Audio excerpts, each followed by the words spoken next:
Nah, untuk masalah bisa menghasilkan tentunya bisa. Cuman ada beberapa faktor yang harus diperhatikan.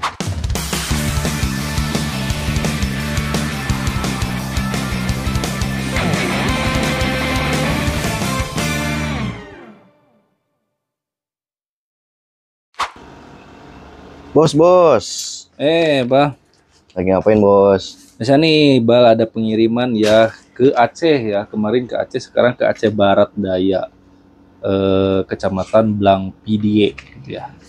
M Brizky. Nah ini seller ya, seller yang udah jalan. Jadi bisa teman-teman lihat ini kebanyakan untuk stok yang kemasan ya, yang kemasan-kemasan, yang rasa-rasa. Nah, sini ada yang DB-DB ya, DB-DB terus sama HM. Nah, di sini kan untuk yang kemasan untuk produk DB itu lumayan banyak ya.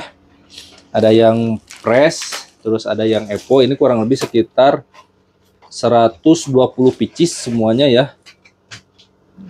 Lumayan ya ini ya. Lumayan banyak untuk repeat ordernya dari M Rizky Pazri ya teman-teman. Nah, ini salah satu bukti seller yang repeat order gitu. Wah, mantap, mantap. Nah, Bang. Nah, ini kebetulan ada yang nanya nih dari konsumen. Bos, apakah bisnis ini bisa hasilkan jutaan per hari? Nah, untuk masalah bisa menghasilkan tentunya bisa. Cuman ada beberapa faktor yang harus diperhatikan. Yang pertama mungkin dari ini ya, dari modalnya ya. Jadi kan hitungan pengusaha itu biasanya ambil profitnya kurang lebih 100%, 30%, bahkan yang paling sedikit itu 10%. Nah, kabar baiknya untuk DB ini ya, DB yang ini nih, ini profitnya bisa mencapai 100%. Nah, terus pertanyaannya gimana kalau misalkan kita pengen punya omset 1 juta per hari gitu kan. Ya berarti minimalnya teman-teman itu harus punya modal 10 juta. Jadi 10 juta dari 10% itu kan kurang lebih sekitar 1 juta ya gitu. Jadi apakah bisa? Bisa banget ya. Apalagi nanti kalau misalkan dengan budget 10 juta itu lumayan banyak produknya, terus ada yang kemasan, terus ada yang kiloan juga. Nah, itu nanti bisa bisa banget ya karena memang banyak jadi jenisnya dari peralatan. Jadi omset 1 juta per hari itu all produk itu bisa banget ya.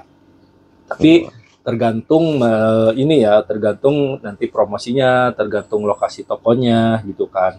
Terus kalau teman-teman harus tahu juga kalau memang usaha itu pasti ada naik turun. Kalau misalkan pengen stabil mungkin akan sedikit susah, tapi biasanya ada naik turun, bahkan bisa lebih, kadang bisa kurang, tapi itu bisa banget ya teman-teman dengan kalau misalkan teman-teman pengen punya penghasilan 1 juta per hari omsetnya ya. Jadi bisa banget ya. Mantap, mantap. Nah, pertanyaan kedua nih bos. Apakah barang ini legalitasnya aman? Nah, untuk masalah perizinan atau legalitas ya tentu jelas di sini udah aman ya teman-teman. Nah, kenapa bisa dibilang aman? Yaitu sebenarnya untuk masalah produk ini itu di semua produknya itu sudah ada melekat pita cukainya. Contohnya ini yang kemasan, di sini pasti udah melekat ya di sini ya. Udah ada melekat. Jadi aman ya teman-teman, dari yang kemasan terus sampai yang kiloan itu sudah udah melekat pita. Jadi aman banget ya, dan ini berlaku untuk di seluruh Indonesia ya gitu. Nah, paling kalau misalkan teman-teman pengen lebih aman lagi, nanti teman-teman kalau misalkan buka toko paling bikin SKU aja, surat keterangan usaha. Kalau misalkan teman-teman buka toko ya, tapi selebihnya sebenarnya itu udah diurus dari pihak perusahaannya sendiri, dari pabriknya langsung ya, itu masalah perizinan. Jadi untuk masalah perizinan atau masalah legal itu aman banget ya teman-teman. Jadi kayak gitu sih. Mantap, mantap. Nah, yang terakhir nih bos. Kalau mau beli barang ini di mana? Nah, jadi buat teman-teman misalnya pengen, nanti bisa langsung aja hubungi admin yang sudah saya sediakan ya. Adminnya ada di deskripsi atau nanti bisa komen di kolom komentar juga, atau bisa cek media sosial kita juga ya. Nanti ada di Instagram, di TikTok ada ya. Jadi nanti tinggal cek-cek aja. Kalau misalkan teman-teman nemu nih ada admin, kan sekarang saya itu menyediakan beberapa admin, diantaranya ada 3 admin ya. Nanti teman-teman bisa hubungi salah satu adminnya, bisa langsung telepon, bahkan bisa video call juga. Nah, setelah itu baru nanti dijelasin cara sistem pembayarannya, sistem ordernya, sistem paketnya dan lain-lain. Nanti dijelasin di via telepon ataupun via video call ya. Nah, setelah itu barulah teman-teman bisa langsung transaksi. Jadi kayak gitu ya. Ya mudah-mudahan video kali ini bisa bermanfaat. Saya Kamar Tisna. Wassalamualaikum warahmatullahi wabarakatuh.